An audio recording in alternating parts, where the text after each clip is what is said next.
New Haven on WNHH-FM, New Haven's home for community radio. I'm Paul Bass, inviting you to look behind the headlines on the stories that make our community tick. Bob Stefanowski has gotten in the business of making our community tick, and he's joining us here in the WNHH, not the studio, but through Zoom because we're in pandemic mode. Good morning, Bob Stefanowski. Nice to visit with you. Bob, you there? Sure. Bob, you there, Bob? Can you hear me? I can hear you now, and your radio's not on behind you, is it? No.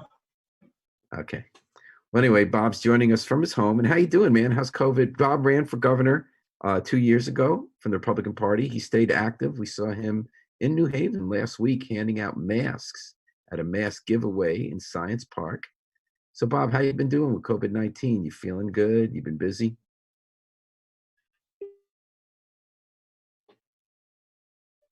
Your show, I don't think so. Thank you for having me.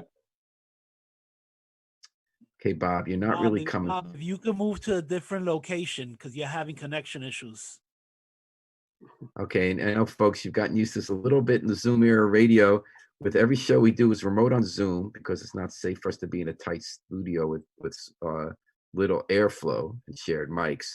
So thank you for being patient with us, listeners, as we try every day to get everybody connected so you can hear. We had one or two shows. We had J.R. Romano last week where we did have to fiddle a little bit, but then we get it. And Bob Stefanowski is going to help us out. So, Bob, you're moving to another room. How's that looking? Still can't hear him. Actually, I'm excited to be looking in at Bob Stefanowski's house because one of the highlights for me of the 2018 governor's race were the commercials he did in his house with a sort of Father Knows Best theme where his daughter was ranking on dad and stuff like that. And I thought they were pretty good commercials. Bob, you're in another room now. How's it going there? How's the connectivity? Is this any better, Paul? I can hear you now, and I think I'm going to hear you really well if you turn the video. Yeah, you turn the video off. You hearing me? I can hear you fine. Can you hear me okay or no? I sure can. It's like walkie-talkies in the old days when we were kids. So, Bob, last week you were in Science Park in New Haven. You were handing out masks to people who might not be able to afford them or get them. There was a big line of cars. How did it come about that you were doing that? Well, we started it just about 5 weeks ago, the last week of March. Can you hear me okay? Just to make sure you can hear me. Yeah, I can hear you. Okay. We saw what's going on with the PPE, the difficulty that people were having getting it. And I made some calls here and found a broker down in New Jersey aimed to have 100,000 of the level 1 surgical masks. So I was a bit skeptical. I got pictures of the masks and I sent them over to the major. Look good. We could use things. So, in my truck on a Monday morning, and we did the masks, and they were. And most of these brokers, I guess, is the word for them. They want a wire because they've got 10 people looking for every mess that they have. So we made sure they were correct. We sent the wire. We got on my truck. We drove back, and we had 100,000 masks. We thought they would last several weeks, Paul, and to make a long story short, we burned through 100,000 in the first day. Hospitals, police officers, rest homes, all were going in high-risk situations without any protection whatsoever. And it was great that we were able to source it, and evolution ever since then, all the way up to last week in New Haven. All right, so Bob, you broke up a little bit, but I think what I underheard you say was that 5 weeks ago, you knew about a broker in New Jersey who might have surgical masks. He told you had 100,000 of them. You weren't sure they were the right kind of masks. Were they N95? No, the next layer down, they're called level 1 surgical masks. It's the masks that nurses use that are not in the ultimate high risk situations. And Paul, we were hearing stories of nurses taking N95s and other masks that are supposed to be disposable, putting them in a paper bag at night, put on the next day because they couldn't get new ones. So, Bob, when you say we, who's we? Was it you and your wife, or was this a business entity? Or It started with me and professor the notelct.org. I've got an idea for a road trip tomorrow morning. We got in the truck and we drove there. And then, Paul, we've made it more of a formal arrangement. We keep it anonymous. I didn't want this to be a partisan thing. Buddy Dave called me tonight and said, story's going to get out. Do you want to? yeah. So we're talking to Bob Stefanowski about how he got in the business of helping us get masks during the COVID-19 pandemic. Bob, we're still having a lot of trouble with your audio. I'm trying to think if we should switch to phone. How would you feel about that if you took our URL and called in without video? Do you want to try that? Yeah, let me do that, Paul. And I apologize to you and our listeners that we're in the 21st century tech age, and we're all getting used to Zoom for everything we do. And even though it's connecting us in ways before, there are always these kind of glitches. We're talking to Bob Stefanowski today on WNHH's Dateline New Haven. We're talking about the COVID-19 epidemic. Bob ran for governor as a Republican in 2018. He got quite close to becoming our next governor. It was the year when Democrats kind of came out to vote against Donald Trump, and then brought a lot of Democrats into the state house. It was a close election, though, and Bob's remained active in public affairs since then. He's been back in the news in the New Haven area. With he and his wife have been working with the Jewish Federation and community groups to distribute masks. So Bob started telling us how this all got started. He started doing it anonymously when he knew of a broker down in New Jersey who had second-level surgical masks that not quite N95, but they got 100,000 of them. He drove a truck down to New Jersey, brought them back, thought he was going to have a few weeks of supply worth of masks. And then in one day, they all went to hospital workers, police officers, rescue workers, and others who are working. And Harry Joes, our station manager, is working to reconnect Bob onto this other stuff going in New Haven. New Haven is preparing for reopening on Wednesday. New Haven is sort of the bluest of blue state cities. So they're kind of not in the same place the governor is at this point. Even though he's a Democrat, he's letting barbershops and salons reopen, outdoor dining. And there's an executive order that prevents New Haven from taking actions in contradiction to what the governor does.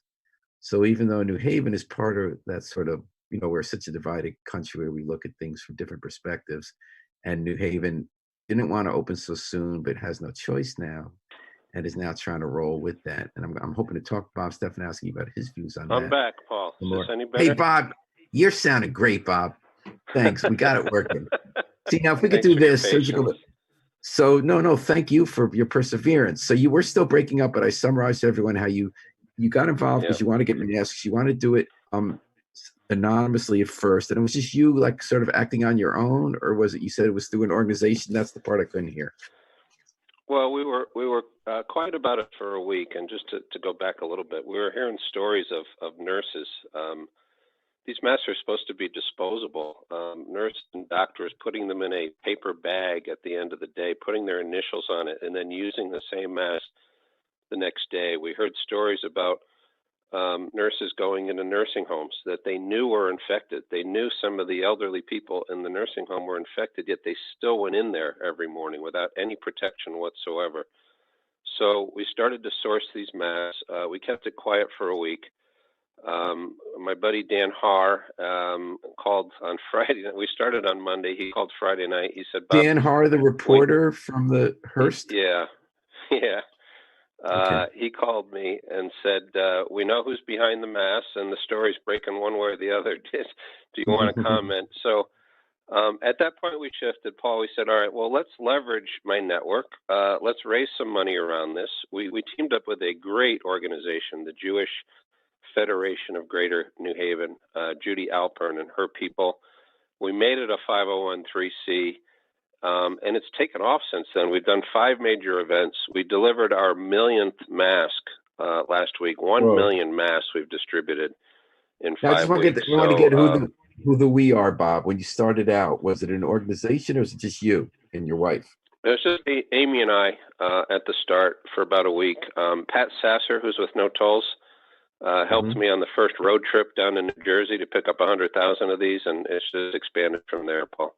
And how did you know about this broker who had 100,000? I started making calls. I from the business world, people. You need to be careful. Some of these brokers are not 100% legitimate. You need to make sure that the masks are FDA approved. So we took a picture of every box of every mask. I worked with one of the hospitals in Connecticut, their supply chain group, to make sure that they were legitimate. But I was saying earlier, they all want they want a wire the day that you get there. The brokers, they've got at that point, and they still do, more demand for the surgical masks than they have supply. So if you're not willing to go down there and wire the money and load them on your truck, you're not going to get them. And I think it's hard for the government with their procurement rules, and they want payment terms, and it just wasn't going to work in this situation. So we've been fortunate to be able to fill the gap. And so you started a 501c3. Now, you can't really start a 501c3 in one day. It takes 18 months to get approval. Did you do it through a fiscal agent? I mean, what's the organization called? Yeah, we've teamed up with the Jewish Federation of Greater New Haven, who is a 501c3. We created a separate division of that, which is called masksforct.org. That's our website, in case anybody wants to go up on that, masksforct.org. We've had over 1,000 donors. We've had corporate sponsorships. We did our first big event was in Hartford. Pratt & Whitney was a corporate sponsor. We did a big event in Waterbury. Webster Bank was a big sponsor. The one in New Haven, Yale, the United Way. We're doing one on Tuesday up at Mohegan Sun. And the way it works, Paul, is you drive up, you roll down your back window, and we throw a plastic bag in there. And inside the plastic bag is 5 surgical masks. So we've got social distancing. Everybody handing them out has a mask and gloves on. You toss it in the back window, and they're on their way. And Paul, I know I'm rambling, but I'm really excited. Is the goal people who can't get them? Because you started out, Bob, helping nurses, cops. Now it sounds like you're branching out to people who might not get the mask, but are at risk of getting infected and infecting other people. Are these masks like the ones you and I are wearing every day where we reuse them? That's exactly right. We do not want to choke the supply chain for doctors and nurses, and those are still our priority, rest homes and people like that. But what you see in these lines are, in a lot of cases, it's somebody getting a mask for someone else. I'm okay, Bob, but my neighbor are both elderly. They can't leave the house. They're afraid to go food shopping. I'm going to bring these masks over to them. And Paul, we start these events at 7 a.m. We started in Hartford at 7 a.m. The first car showed up at 4 a.m. And there was a half a mile traffic jam waiting for these masks. Wow. And then, so it sounds like the first batch you paid for, and then when you do these events, you get corporate sponsors to foot the bill. Is that right? Yeah, the first week or so, Amy and I did it, and then we opened it up as a charity. The price of the mask, they used to be 75 cents a mask. Now they're down to the 50 to 55 cents as supply has continued. But this event in Mohegan on Tuesday, we'll probably have 10,000 cars come through there. Wow. Hey, Bob, when you were talking about how this came about, and I'm so glad we got this connection now all solid. Bob Stefanowski talking to us on Dateline, New Haven, WNHH-FM 103.5, live streamed at newhavenindependent.org. Bob, I was thinking about Hurricane Katrina. I remember at the time, government's distribution routes didn't really exist. They had to get a lot of supplies down to Louisiana. And they ended up finding out that Walmart had the best network of trucks and delivery spots and crews, that was the fastest way to get needed aid somewhere. And you were just talking about how when these suppliers, these dealers get these masks, they want to get rid of them right away, and government has procurement rules. It takes a long time, and just bureaucracies. Although sometimes private sector has bureaucracies. Is this an example? Am I right in making that connection that these are ways that government sometimes could do better working with the private sector to accomplish a goal?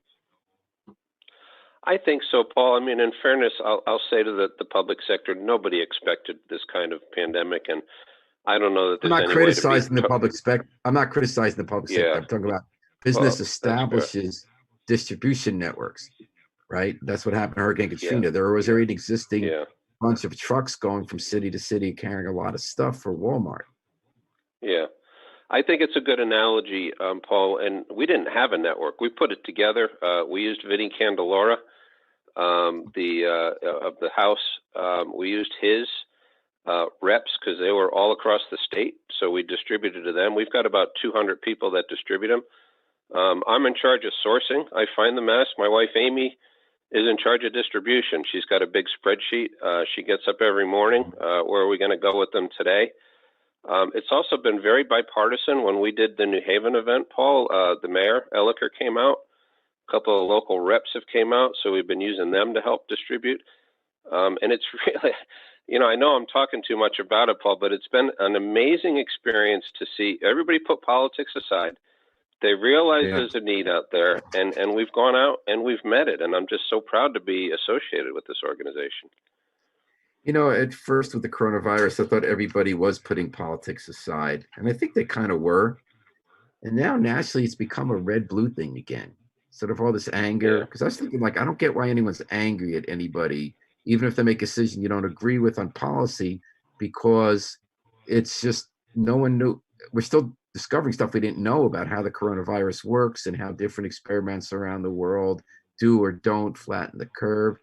Why do you think it is nationally it's become so partisan, and do you think it's going to get partisan here? I don't know why, and again, and I apologize, you weren't criticizing the public sector, but I do think, I don't mind criticizing the public sector. Yeah. No, I didn't want to infer that you were. And I think you got to give them a break here. Nobody saw it coming. And there's plenty of time because there is going to be a lessons learned coming out of this, but now's not the time. We need to get through it. We need to get the economy moving again, and that I think is what should we be focused on. But yeah, at the end of the day, we should look back and say, God help us if something like this happens again. How can we be better prepared the next time? And there were a lot of good things that were done, and I think there were some not so good things that were done. And I think at the right time we need to look at that. But now's not the right time. All right. And Bob Stefanowski, Eric Mastriano says, hello, Bob. Hello, Eric. He's a Republican candidate in New Haven. Rodney Williams says, why are we not talking about the people in the hospitals that are not nurses or doctors, but deal with the patients too? It's sad that many of them got sick and infected their lives. Let's thank them for putting their lives on the line. We appreciate everything you are doing. And that's coming from the perspective, Bob, of so many all over the country, including New Haven, a lot of people getting it, sort of our nurses' aides, the CNAs and the techs. Jaywan Carter, thanks for listening, Jaywan. Ask Bob what his suggestions are that could have alleviated other issues such as the bottlenecking in unemployment and small business relief funds. And Bob, I think you don't need a summary of the problems we had getting that money to the people who needed it most. Yeah. And again, just back on the earlier comment to aides having them, we've been distributing. You can't imagine how many people needed, and we're so grateful to have these masks. Everything from the nurses on the front line to the aides. We supplied masks to the wardens of Connecticut who are transporting inmates in the back of their car. We gave 30 to 40,000 to the prisons. Funeral homes. We got a call from people that are delivering drugs 24 hours a day that needed prescriptions to people. They need them. So when you think through it, and now what we're starting to get, Paul, is a lot of requests from houses of worship churches that want to reopen, but they want to have the protection. And I think the demand is going to continue. So we are trying to distribute them. On the unemployment check, I think it starts, and again, I'm not blaming anybody, but it starts where your fundamental system to distribute these checks is a computer programmer that I learned about in college in 1984, COBOL. So you're talking about labor department. That was the labor department, right? Yeah, I mean, you've got ancient systems that are not very flexible. and you've got an immediate demand, that's very hard to meet. And it's easy to be critical, but the volume of stuff that came through just is unprecedented. And I do think we need to do a better job across the board about getting the money to the people who need it. Bob McCormick asks, how would Bob have handled the coronavirus different than Ned Lamont if he were elected governor? Thanks for the question, Bob. Yeah, I'm going to, I don't want to comment on that, because I don't know what information Governor Lamont had and when he had it. Overall, I think he's done a pretty good job. I could poke at certain areas, but again, it's not the right time to do it. Mm-hmm. Nobody saw this coming. It's unfair and an unprecedented. You want to talk about economic policy? You want to talk about that? I'm fine to get into my differences of opinion, but handling an event like this, it's just not fair. Let's get through it. It's in all of our interests right now for this governor to be successful to get us through this crisis, and I'm happy to be part of it in terms of what we've been doing with the mass. But if he wants to charge you toll to drive the mass back from New Jersey, that you're willing to talk about. Well, that I'm happy. I'm happy to have a public debate about tolls, but a pandemic that we're still getting out of the middle of, it's not the right time to have that debate.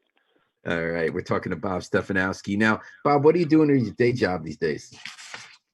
Well, it's interesting, Paul. After I lost the election, I think I was pretty gracious in defeat. It was obviously disappointing. It was close. We got 650,000 votes, and it was disappointing. And I was quiet for a while, and kind of the stated rules of politics are when you lose, you go away. And a lot of the stated rules of politics, I think, are getting thrown out the gate. So I kept quiet for about 60 days, and to the point you just made, on day 38 of the governor's administration, he broke what I believe was one of the most fundamental promises he made in the entire campaign, which was to not tax automobiles. And in my mind, he broke that promise. And that's when Amy and I started to get involved again with the No Tolls effort. And that really kept us busy through most of 2019. And then in 2020, we've shifted over to this mask initiative. So there's been plenty to do. I've also been there's a great Boys and Girls Club in Bridgeport called the Orchid Center. We've been doing a lot of work there on programs, helping to raise money to fix the facility. I've been involved in a lot of the local races, the state and the municipal races. We will be involved this fall in the statewide races coming up. Those are very important. So when you say we, talking about you and Amy, or is there an organization like Republicans for the Future or something? There's no formal organization right now. The question is, should we do something to help? But at a minimum, me individually, and I keep saying we because Amy's just been a terrific partner on the mask efforts and the other things we've been doing. So we're going to continue to stay involved. And then are you running again for governor, or is that something you're thinking about?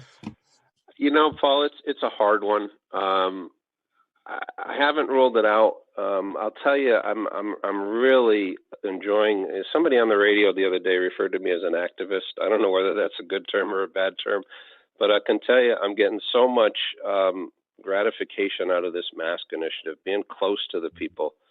It's so much different than running a campaign. So I think anybody you ask that question to right now probably doesn't know. I mean, a month in politics is an eternity. You don't know what the landscape is going to look like. So I don't honestly know, but I will tell you, Paul, I am getting a heck of a lot of gratification. When these people drive up in their car, or you go to a rest home and the nurse comes out front and she's literally crying because you said, you're giving her something that security and safety. It's been a lot more rewarding, to be honest with you, than running a political campaign. Plus, we do, you talk about rules of politics. We do give you a break for 2 years of haranguing you every minute about whether you're running for office. No 2 years. What's your takeaway from 2016? I have mine, and I don't know more than anybody else about why you didn't win. I believe that the whole election became about Donald Trump, and people just wanted to vote against Donald Trump. But what was your take on it? I think it's very hard for a first-time candidate. No matter how much you tell somebody, here's what you need to do, until you live it, you just don't know. And if you look at the people that have won the governorship, Lamont ran a bunch of times. His predecessors all ran a bunch of times. It's very, very hard to do a statewide race like that and know everything. I think we did a lot of things well. I mean, we kind of went around the system and we petitioned our way onto the ballot. We got 14,000 signatures to get on the ballot. We got 650,000 votes. It's more than any candidate in the history on the Republican side. I think in terms of lessons learned, I think the attitude in Washington or about Washington did hurt me. I'm not going to say I would have won without it, but it certainly wasn't a positive for a state election. I do think people have learned something, though, Paul. I mean, you can vote what's going on in Washington, and I get it. But, the old phrase, politics is local. And I think some people are looking back saying, well, maybe I should have been more concerned about the economic policy of Connecticut and which one I agree with rather than the dysfunction in Washington. And I think that's going to be reflected this fall. I think it's going to be less about Washington and more about the state of Connecticut, but who knows? And I think you did very well, Bob. I thought you presented yourself well. I mean, you beat all those Republicans who had a lot more elected experience than you did to get the nomination. And I thought your ads were great. I don't know how to parse how important they are, but they were just really fun. The question is, I look at J.B. Pritzker and other first-time Rick Scott, people who did get elected first time without, because your point is very well taken, that all the governors in Connecticut history have run for office before, have held other offices in many cases. Might that be changing? Is Connecticut different from Illinois? Is Connecticut different from Florida, that we just do things a little steadier habits? It's a great question, Paul. I'm just trying to think it through. Every state is different.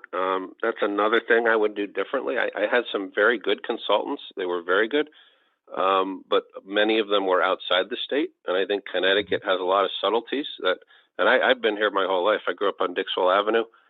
My dad went to Hill House High School in New Haven. And as you know, there's a lot of subtleties. The northeast part of this state is very different than Fairfield County. So I think, you need more people on the ground with you that understand those subtleties. The Democrats had one heck of a ground game. I think, Murphy's organization made 1 million calls in that organization. So you also get taught that the ground game is important. You had advantages too. You had advantages too. Lamont was not a charismatic candidate. His organization wasn't that sharp. People were upset with the governor and with management. If not for Trump, you would have ridden a wave of people upset with Democrats. It was an interesting election, actually. And I did think it was fascinating. I'd never been through it before. I tell you, it's just very, very big positives and very big negatives. Some other reader comments, listeners say what's not fair is that minority communities will take a beating behind this. And then Carter says, can you ask Bob, will normal economic practices be good enough to uplift the most vulnerable? Or is it time to shake up some part of the financial system to open access to more classes of people? With interest rates so low, do you think it is a good time to refinance old, higher interest municipal debt? I love that question because in New Haven, one mistake we've made for years is that we keep refinancing debt as a way to get cash up front, but then push it farther back. And as with the national government re-examining whether debt is dangerous, should we re-examine at a municipal level, or can we not print money? It is a terrific question, Paul. I think that the federal is different because they can print money and they can do deficit spending, and there's obviously different arguments on that. Connecticut, we've got a balanced budget requirement, which is a good thing. I think, Paul, the difference in the cities to me, and we've actually done mask handouts in Bridgeport, New Haven, Hartford, Waterbury. People want jobs, and I think these stimulus checks are needed, and I think they are absolutely helping people, and I hope and wish we can do more. But at the end of the day, we got to start creating jobs in the cities, and that's what people want. And if we keep going the way we've done it, it's not going to happen. We need to start thinking about new industries that we can bring into the cities. I give you, all the campaign lines, but working with the universities, we've got great core strengths in Connecticut. And I think the focus coming out of this, in a lot of ways, this crisis creates opportunity because it's going to fundamentally change how business is done. And where can Connecticut, with its intellectual capital, with its defense industries, with its financial services, what are the areas that Connecticut can now take advantage of it? Because life is going to be a lot different going forward. Now, I mean, I think you might be talking in part just the way people buy things, And Patricia Melton asks, are you planning to run again? Thank you, Patricia. Bob said it's way too early to tell. He's enjoying the philanthropy role right now, but you never say never. And he is helping candidates in the fall. Is that a fair way of summarizing your response, Bob? Yes, Thanks for absolutely. tuning. Thanks for tuning. So, Bob, we talk about fundamental changes, whether it's remote work, whether it's frictionless commerce, whether it's some industries that are stronger than ever, like big tech, or whether it's financial industry where people might be with interest rates sometimes below zero. You know how people are going to borrow money and lend money. What do you think specifically? Because when you talk about working with universities to spark new tech jobs, New Haven's done pretty well on that. I mean, we got, with the year you ran, everyone was making pilgrimages to the district, that new Yeah. tech center, and our science park is filled up. What more do we need to be doing in that area, or what are these new industries you're thinking of? I'll give you a couple examples. I think, and I do think we're making progress, but I think we could move faster. If you look at General Electric, and there's a lot of different stories as to why Right. they ran, but I've spoken to the former CFO, and one of his most pointed comments was, Bob, I'm sitting up here in a campus in Fairfield. I can walk for 3 miles and not hit any business whatsoever. I may hit a McDonald's, but I'm not getting anything. Or I can go up to Boston. I can walk out my back door and hit 5 startup companies within a 3-minute radius. I've got access to PhDs. I've got an environment. So have we made progress in New Haven? Absolutely. And I hate the word ecosystem, Paul, but we need more. We need more of an ecosystem around it with facilities and companies. And it's not to the scale yet that you can compete with a Boston and we're never going to be Silicon Valley, but how do we get closer so that companies, so that the choice is harder to make just to leave? And we've I, got all I the love capabilities that Boston had. I love the word of ecosystems, and New Haven was building an ecosystem. So we're always Pollyannas in New Haven. In the 1600s, we sent the great ship out they loaded up all the goods we had to go to England, and it disappeared. And there's a big painting of the great ship in the sky. So now what we're believing, right or wrong, is that people are going to want to leave the big metropolises like New York, too dense after pandemic. But they're still going to want an urban experience to do what you just said, be a place where you run into other interesting people. We're not a far train line ride from New York, especially if we ever get it running back to how fast it ran in the 1980s. Might we be poised to double down on that ecosystem in New Haven, given that the university has become a real partner in tech, and given that we do have quite interesting people here that you bump into and come up with ideas for? I think we can, Paul. I just think we've got to look at things differently. It's a great phrase in hockey. You don't skate to where the puck is. You skate to where the puck's going to be. Right. And we have a tendency in Connecticut to skate to where the puck is right now. And with the world changing as quickly as it is, Governor Lamont made an interesting comment the other day. He said, these trains into New York right now are basically empty. Well, the question is, are they ever going to get back to the levels that they were? Probably not. And does that give you an opportunity for a scaled down version of Metro North that's more efficient? Do you still need a multi-billion-dollar transportation plan? But why do you think people won't go back to the trains when it's safe? Because they'll be doing more remote learning, more remote work? I think it's that. I think, and I don't know whether it's short-term or long-term, because you saw a similar thing after the World Trade Center disaster. A lot of people are saying, I want out of New York. Yeah. A lot of people are saying, why not telecommute? A lot of CFOs I talked to, I used to get on a plane to fly to Texas for a 1-hour meeting. Why do you need to do that? A lot of businesses executives are saying, well, I'm more effective at home than I am getting on a plane. And so you need to step back and think about what are the impacts? Where are we going to be six months from now and 6 years from now?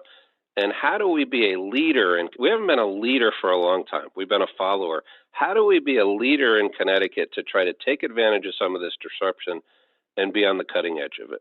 Okay, let me throw another philosophical question at you out of left field along these lines. There's another theory of government. This isn't a right-left thing. That government's bad at picking winners. That every time government decides what the next thing is, and we have a first 5 program, we give a lot of money, just a few companies, they leave town. That in fact, what government does best is the infrastructure that allows the private market to thrive.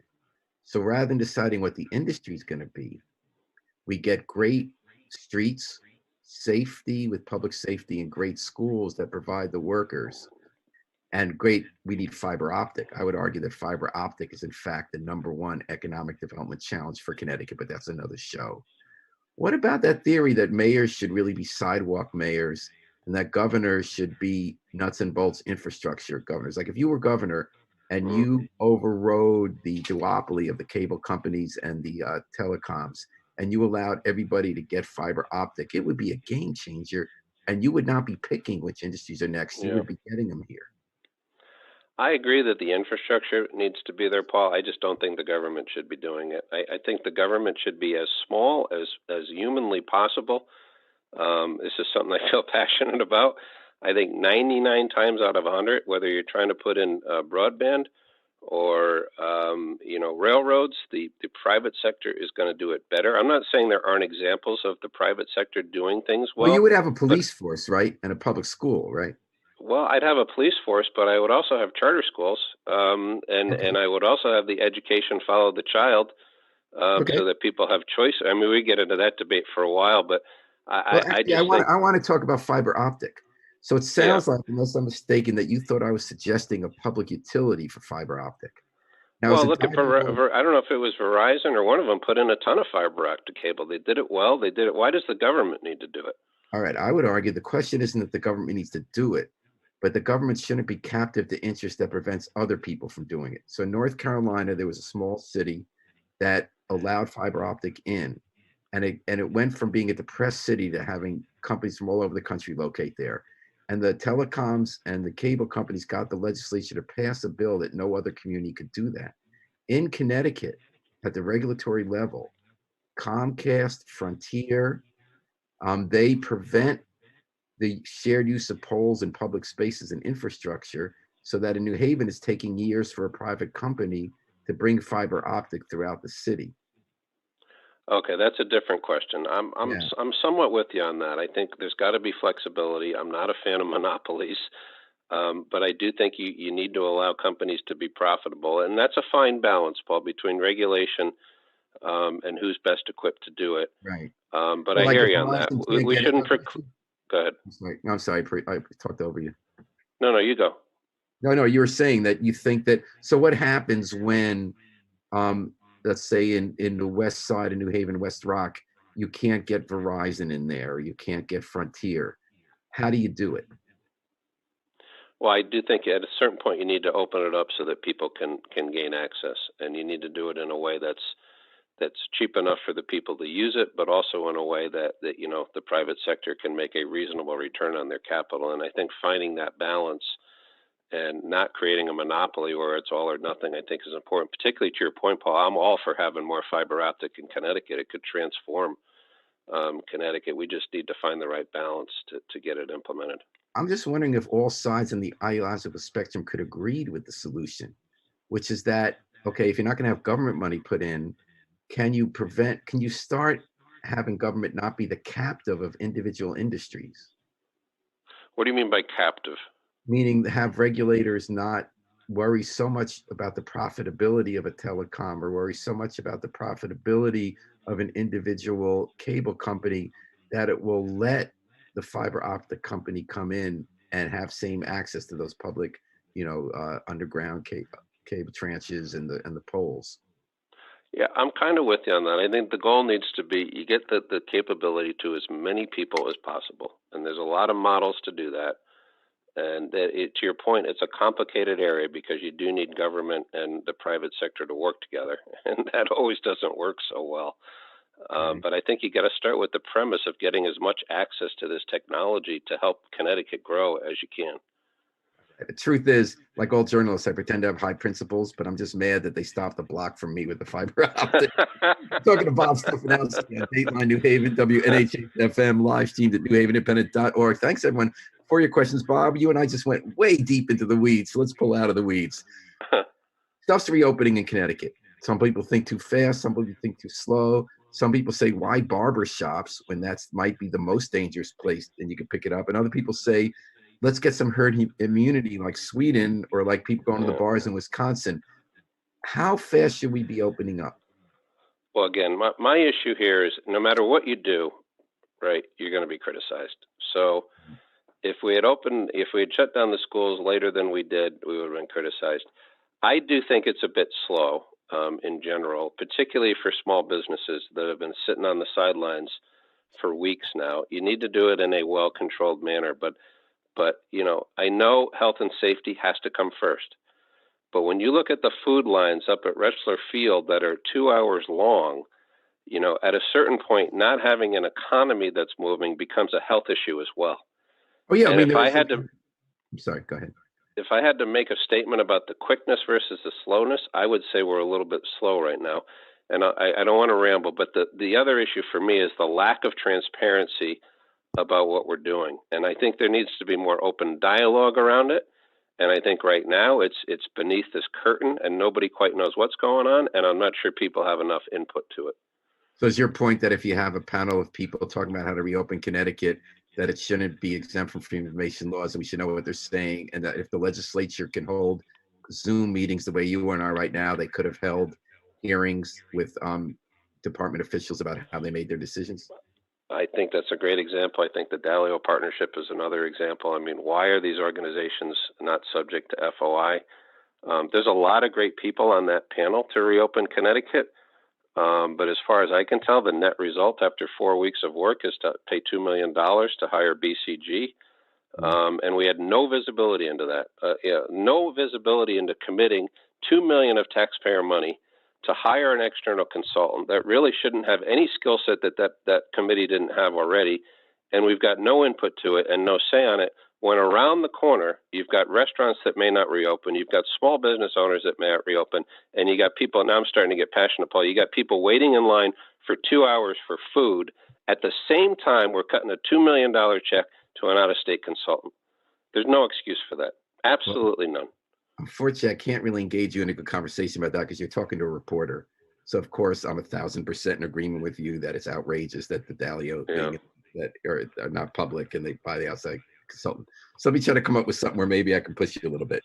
So when it comes to how the little guy's going to be hurt because the businesses aren't there, I think we go into the realm of we're all making guesses about health and about long-term economics, right? So like some people say, and it's an imperfect analogy, but the 1918 pandemic, that even though there was more short-term hurt by staying closed longer, the economies that stayed closed longer ended up recovering better because the pandemic did not spread as much, that if you open too early, it spreads earlier.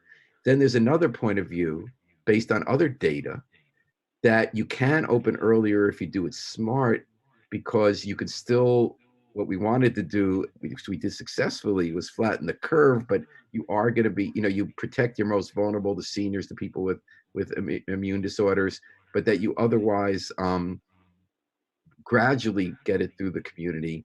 So I think that there are people on both sides of this question, Bob, who care very much, most of all, the people waiting online for food, the people who can't open their business. But some people say you're going to hurt them more in the long run by opening too soon. And other people say you're going to hurt them more in the long run by keeping them closed longer. It's a tough question, Paul, and I think everybody thinks there'll be a second wave to a certain extent. What I think about is the inconsistency, right? It's either it's okay for Walmart and liquor stores and Home Depot to be open over the last 4 weeks with the proper guidelines around social distancing and either that's safe and we should be able to expand it, or it was never safe to begin with and we shouldn't have done it. So, and I don't have access to the data that our governor does and all the other people up there, but it seems a bit inconsistent to me that you could have those businesses open and arguably do it in a safe manner. Otherwise, you shouldn't have done it to begin with. But then we got to hold everybody else in this economy, shut down for 6 to 8 weeks when they're really trying to just survive. That's the inconsistency that I don't understand. Right, as you pointed out, we're all learning as we go along, and of course, there's inconsistencies. I mean, how you could have liquor stores considered essential. Don't you think they were just worried that people would riot if they couldn't drink when they're doing nothing else? Maybe, or they'd go cross border to go get it. I don't know, Paul. The one you really feel sorry for is the churches and the house of worship. I mean, that understandably is a lot more important to most people than, going to and grabbing a 6-pack of beer. And it's just hard. Now I've seen But that again, evolve in New Haven. what's that? I've seen that evolve in New Haven. So March 15th was a crucial date. Sunday right before, you weren't allowed to hold these services, but days after, the mayor was begging people not to hold their services. A bunch of Jewish and Christian communities held pretty big gatherings over that week, and huge numbers of people got sick from those gatherings. In one church alone, a bunch of people died, including leaders. So now those same people are at houses of worship. There's a press conference today with Black clergy who are now begging people not to go to church for a while because they feel like it's too early and it's going to hit their communities most. So this is why I'm feeling like we shouldn't be mad at anyone who makes decisions, because we're all trying to do our best. But the same people get new information and they kind of see it different. Well, and again, I'm not a health expert, but I view indoor a lot different than outdoor. I mean, the data that I've seen, and again, you still need to be extraordinarily careful, and I think masks help a lot. But if you're social distance outdoor, then arguably, it's not that dangerous right now. What worries me is when I travel around, I see a lot of people without masks still outdoors and in close contact. And I think if anything is going to get us, it's whatever the rules are, whether you agree with them or not. I think what's going to get us is people that don't follow the guidance or the rule, whatever you want to call it. And you're having a lot to do with that, getting the masks out, Bob. How do they get involved with your organization to distribute masks? So there's a website. It's called masksforct.org. We've teamed up with the Jewish Federation of Greater New Haven. We look for volunteers to help us put the masks in the bags. We look for volunteers to help us pass out the masks. We're obviously looking for donations. 70, 50 to 75 cents can help fund a mask for somebody. We're going to be up at the Mohegan Sun tomorrow from 7 a.m. to 1 p.m. handing out masks. We're going to be at the Yale West campus, Paul, right in your background, on Thursday from 7 a.m. to 1 p.m. We're going to have 50,000 masks, 5 in each bag, so we can accommodate 10,000 cars coming through. And a lot of people either A, can't get access to the masks, Paul, or B, you see them being sold for $5 a mask, $10 a mask. If you've got a family of 3-4 people, that's a lot of money. And people, can't afford that right now. So we're providing an avenue for that as well. I salute you for doing it, Bob, because I'm with you about the job we have right now. We can argue about all sorts of stuff later, is to get the job done and save some lives. Just want to catch up with a few comments quick. You don't have to comment if you want. I just appreciate people putting them. Paul, what we're selling in 1918, it's 2020. It's a different world right now. Thanks for that comment. Patricia says the restructuring of the workplace has evolved. Plexiglass at the checkout, masks and gloves in place. These things have to be in place. What about the liability? Testing for everyone has to be there. We could be open, but business has to be able to get supplies. Great point from Patricia. I guess that's what you're working on, Bob. And then Joanne says, ask Bob, government is a big consumer for eligible small business. Should government increase its spending, stay the same, or decrease its demand in buying from local small businesses? Well, I'd love to see government promote small business and buy from them. I'd like to see it be not a net positive, though. I think there's a lot of waste and abuse. So rather than taking more tax money to do it, I'd rather see a better allocation of what's there towards supporting small business. Again, I know it's not, it's just one example, but why are we paying BCG Consulting $2 million that could be pumped into the community? I'm just wondering whether government can be a convener. For instance, in New Haven, they're trying to help the small business that does laundry to get Yale New Haven Hospital that was shipping its soiled linens out of state to go in state. I think there are a lot of opportunities for government to be a matchmaker. I agree with that, especially when things are changing like they are. Bob, quick question before we go. Voting. Should we hold the election on time? Should we have the primary August 11th? Should we allow all mail-in voting? I think if you can do it in a controlled and secure way, Paul, I think it's fine. But there have been abuses, of the mail-in voting, so in other ways, and I just think you got to be very careful that if you're going to do it, that every single person who has the ability to vote or is here legally and has the option to vote should get that chance, but you also got to have it controlled enough so that it's an accurate count. And that's a fine balance that we've got to make. And there have been abuses of the mail-in before, and I think we got to crank down on it. All right. Bob, I'm talking from Madison. Is that where you're residing these days? Yes. And have you retired from your professional life? I'm doing some consulting, Paul. I sit on a board of a company. It's fascinating. It's a healthcare company out in Silicon Valley that does cell testing to help find cures for diseases.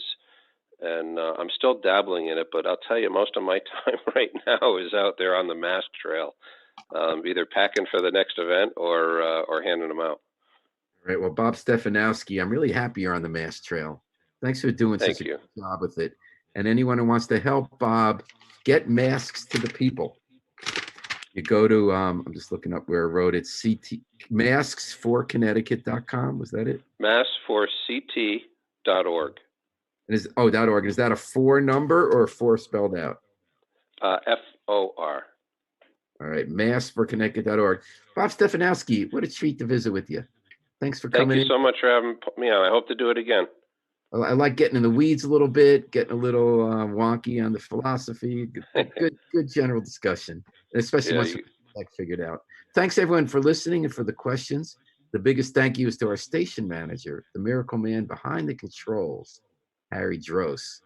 We're going to take it out with the Afro-Semitic Experience, performing "I Wish I Knew How It Would Feel to Be Free" from the group CD, A Plea for Peace. This is Paul Bass inviting you to fly free with us all day and all night here. WNHH, New Haven's home. Community.